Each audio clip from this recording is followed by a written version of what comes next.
Fala galera, tudo tranquilo, tudo beleza? Bem-vindo ao Projeto Escola na Web. Hoje vamos falar sobre slimes, pessoal. Eu tenho a impressão que você já ouviu falar sobre esse tal de slime, né? Então o slime é uma geleca, uma amoebazinha que a meninada é doida na internet aí.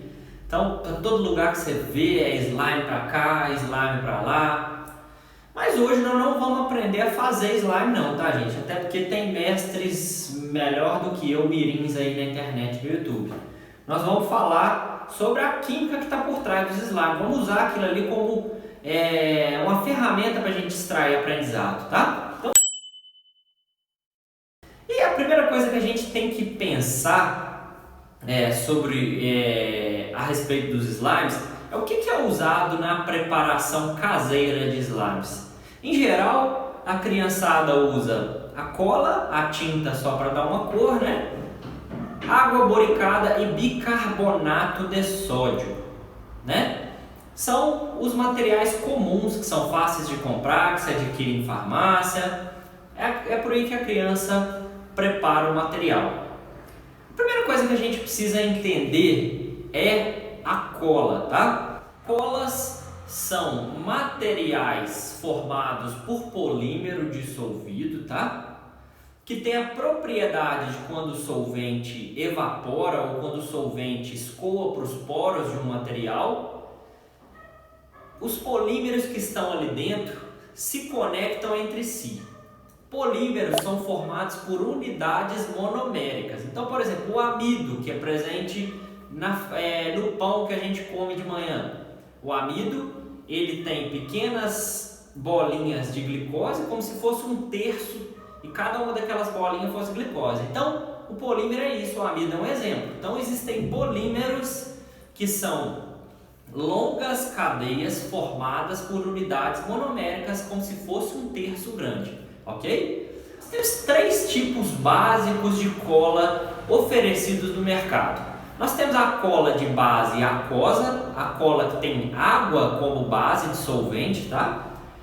Que dissolve esse polímero do qual nós estamos tratando.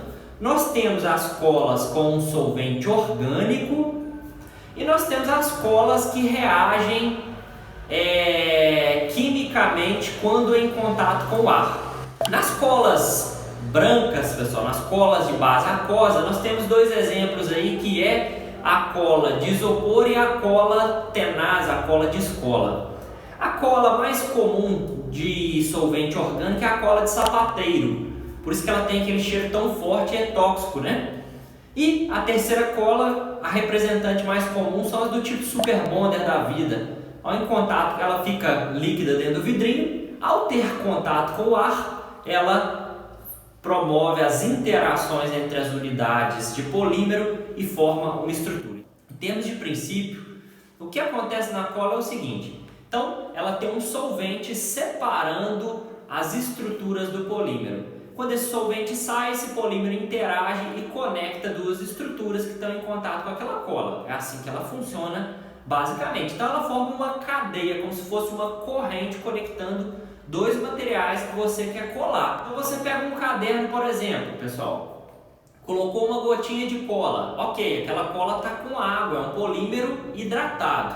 Mas beleza, a folha tem poros e aquela água também, parte dela vai evaporar. Depois que eu deixo ali um tempinho, essa água vai embora e aí esses polímeros se conectam. Agora, entre as 2 folhas unidas, eu tenho uma cadeia de polímeros todos ligados que impedem o descolamento. Okay? Nós vamos nos atentar nesse vídeo a um tipo específico de cola, que é a cola mais comum, de maior utilização, que é a cola branca, a cola de fundo aquoso, tá? Geralmente cola de isopor, a cola de escola, aquela colinha branca que é usada em material escolar, tá?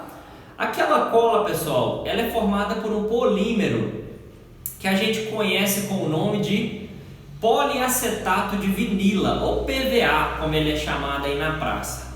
Esse PVA, pessoal, ele tem determinados grupos de oxigênio, você está vendo a estrutura dele aí na tela, determinados grupos de oxigênio terminais por onde ele interage entre si, geralmente por meio de pontes de hidrogênio ali na cola, Só que como está separado por água, você agora já sabe, essas interações vão ser muito fracas ou não vão ter grandes repercussões. Quando eu coloco só o bicarbonato para a preparação do slime, nada acontece. Se você já tentou fazer para o seu filho, sua filha, ou se você mesmo já tentou fazer por curiosidade, você coloca lá o bicarbonato na cola e pouca coisa acontece. Talvez altere um pouco a viscosidade, mas não é suficiente para formar aquela geleca. Da mesma forma, quando você coloca a água boricada sozinha, não é suficiente para formar. É isso que nós vamos entender agora. Por que são necessários, então, o bicarbonato e a água boricada? A água boricada é formada por ácido bórico, tá? O bicarbonato, ele é o hidrogenocarbonato de sódio.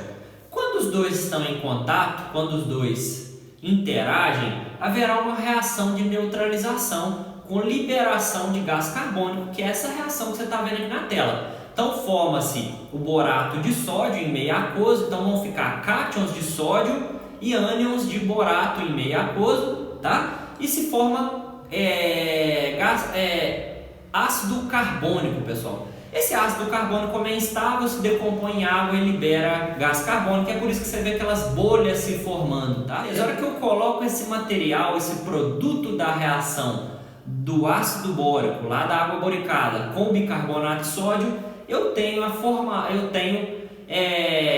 perceptivelmente um aumento na viscosidade do material que eu estou trabalhando. Aquela cola começa a sair de um aspecto líquido para um aspecto gelificado, um aspecto de gelatina, puxenta e gosmenta, tá? E à medida que eu vou adicionando as gotinhas dessa mistura que eu fiz anteriormente, essa reação que eu fiz anteriormente, eu vou chegando a uma viscosidade maior e maior e vou parar quando ela já não está grudando mais na minha mão. Basicamente é assim que se fabrica o slime. Se eu continuar adicionando, ela vai ficando mais rígida até o momento que ela perde um pouco a elasticidade e não fica tão legal de brincar. O que aconteceu com o PVA dentro da cola para que a cola mudasse essa característica de viscosidade?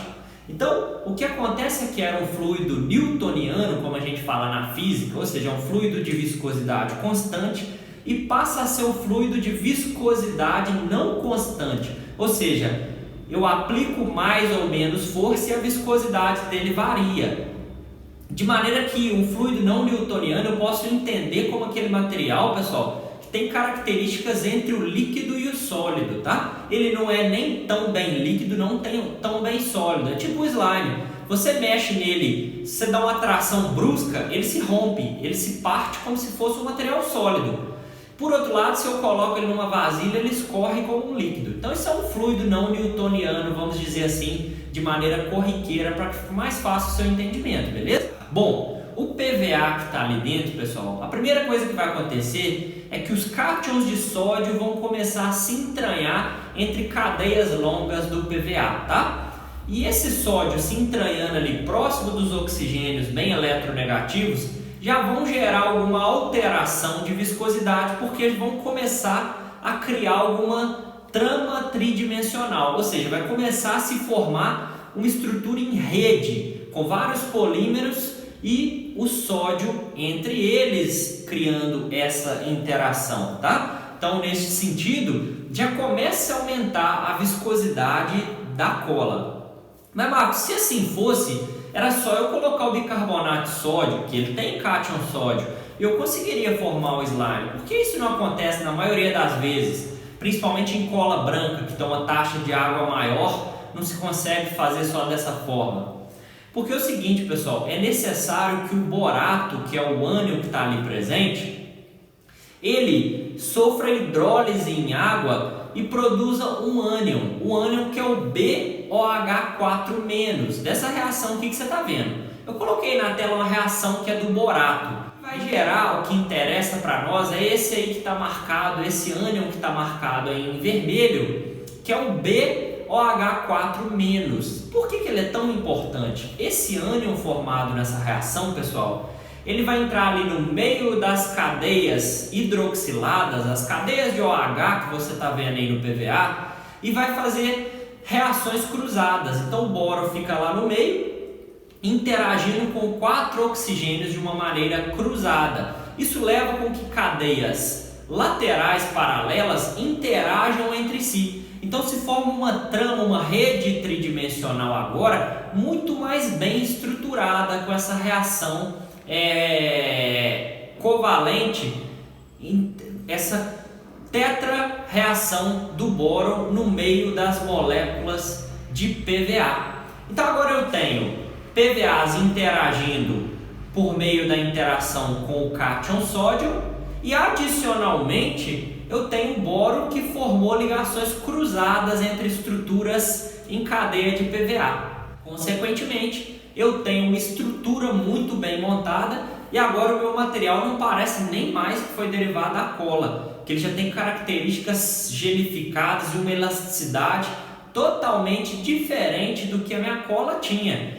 O fato é que é o mesmo PVA, só que agora ele sofreu reações com o boro ali no meio, formando aquelas ligações centrais, e pelas interações com o sódio, ele adquiriu essa nova estrutura tão inusitada. Então, essa foi a curiosidade química do dia, pessoal. O que há por trás da química dos slimes? Eu espero que você tenha gostado, tá? Muito obrigado aí pela atenção.